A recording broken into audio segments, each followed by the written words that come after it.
Morning to all of you. Today we are going to see another lesson from New James English Reader, A Grain as Big as a Hen's Egg. This is a famous story written by a famous Russian author, Leo Tolstoy, who was a Russian writer, and he wrote novels, short stories, essays and plays. Tolstoy also wrote about education and the changes necessary to make it available to everyone.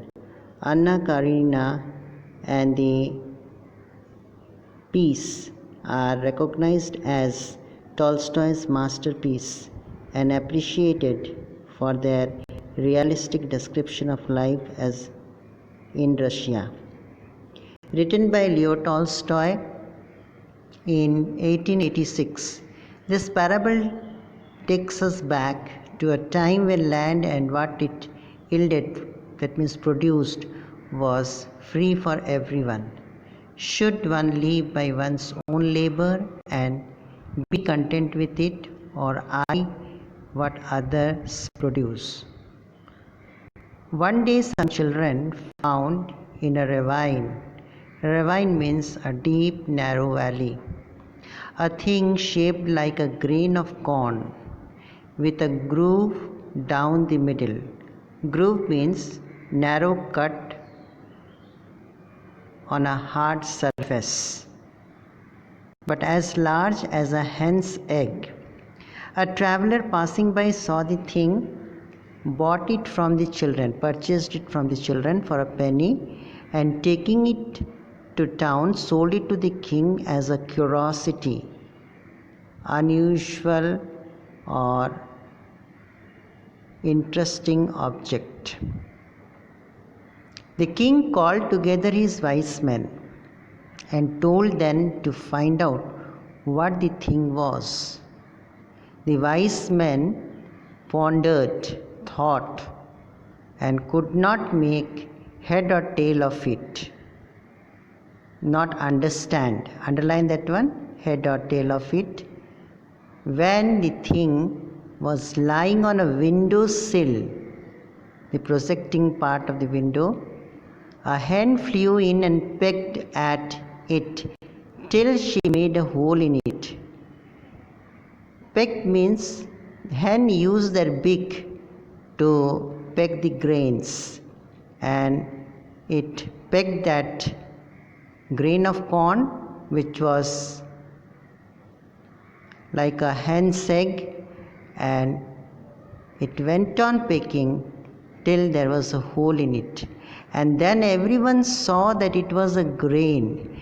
The wise men went to the king and said, "It is a grain of corn." The king was surprised and ordered the learned men to find out when and where such corn had grown. The learned men pondered again, thought over, and searched in their books, but could find nothing about it. So they returned to the king and said, "We can give you no answer. There is nothing about it in our books. You will have to ask the peasants, that is farmers. Perhaps some of them may have heard from their fathers when and where grain grew to such a size." So the king gave orders that a very old peasant should be brought before him, and his servants found such a man and brought him to the king.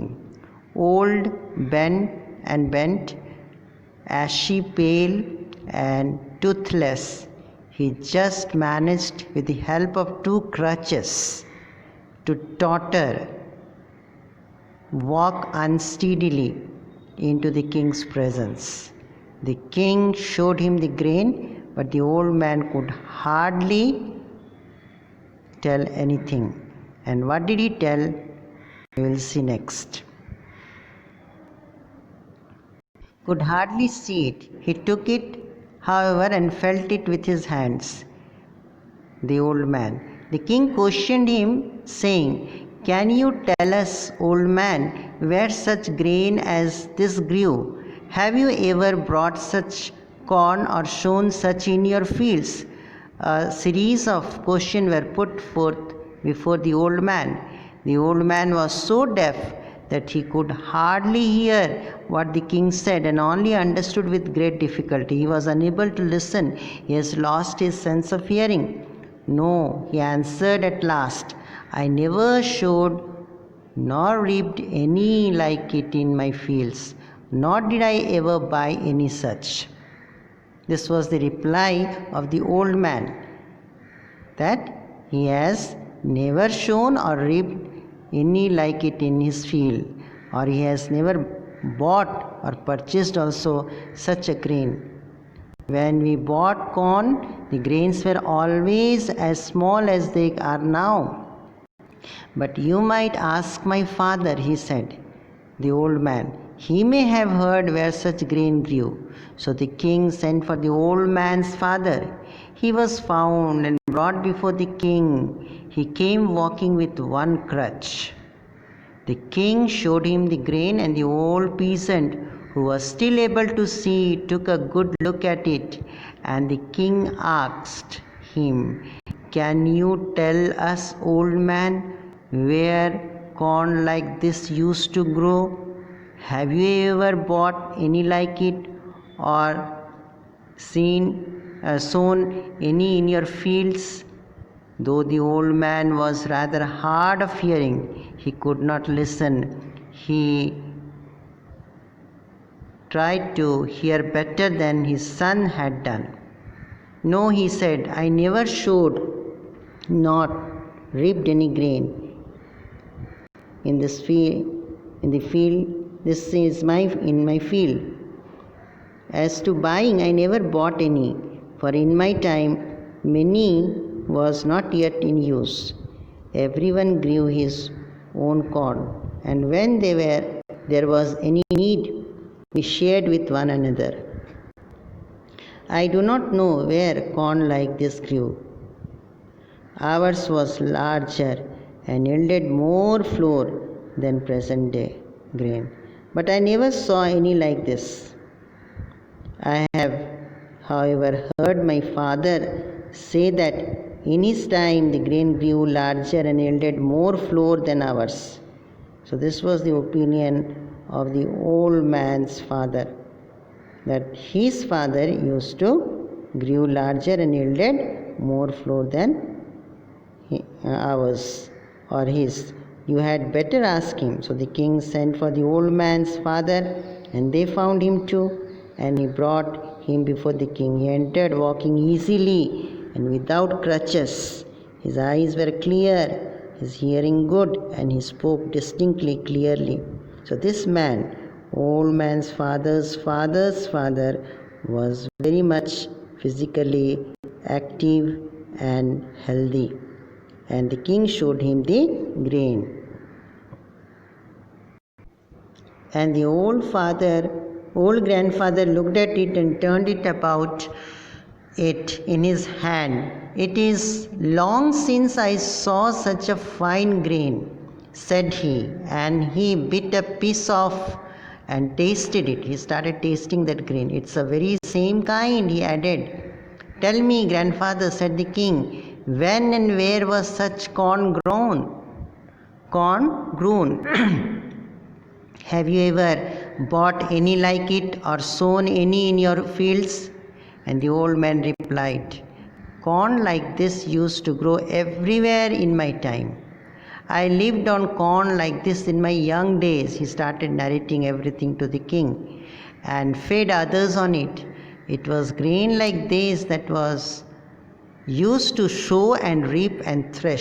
Thresh means separate grain of corn and rice from the rest of the part of by beating with an object.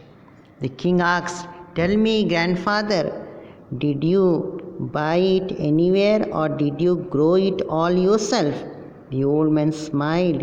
In my time, he answered, no one ever thought of such a sin as buying or selling bread. This was not prevalent in his time. This was not practiced during his time. And we knew nothing of money. Each man had enough corn of his own Then tell me, grandfather, asked the king, where was your field? Where did you grow corn like this? And the grandfather answered, my field was God's earth. The earth which God has created, that was the field of the grandfather. Wherever I plowed, there was my field. Land was free. Now, as people purchase land, during that time there was no question of purchasing land. It was free of cost. It was a thing no man called his own. Labor was the only thing men called their own. Only you have to put your effort, your labor, your hard work. That was the only thing which men had. I have two more questions to ask of you, said the king. The first is, why did the earth bear such grain then and has ceased to do so now? Why such type of grain is not found in this earth? And the second is, why does your grandson walk with two crutches, your son with one, and you yourself with none? These were the two questions raised by the king. Your eyes are bright, your teeth sound, and your speech clear and pleasant to the ear. Pleasant means it is very soothing to the ear. How have these things come about? And the old man answered, these things are so because men have ceased to live by their own labor. That was the problem in the present. They depend upon the hard and strenuous effort of their laborers. They don't work hard of their own. But this old man used to work hard of his own. Have taken to depending on the labor of others. In the old times, men lived according to God's law. They had what was their own and did not covet what others had produced. Covet means want. So nowadays people are greedy or jealous or envious about others' labor and hard work. But during that time, people used to work hard, and that was his own. And land was not purchased, or nobody can say this is my land or that is my land. That type of attitude was not found during that time. Only they depended upon they lived according to God's law. And the only thing which was there was their hard work or strenuous effort which they made to produce healthy or golden harvest, you can say. So this is a story about this Leo Tolstoy, the grain that appeared like an egg. Have a nice day. Thank you.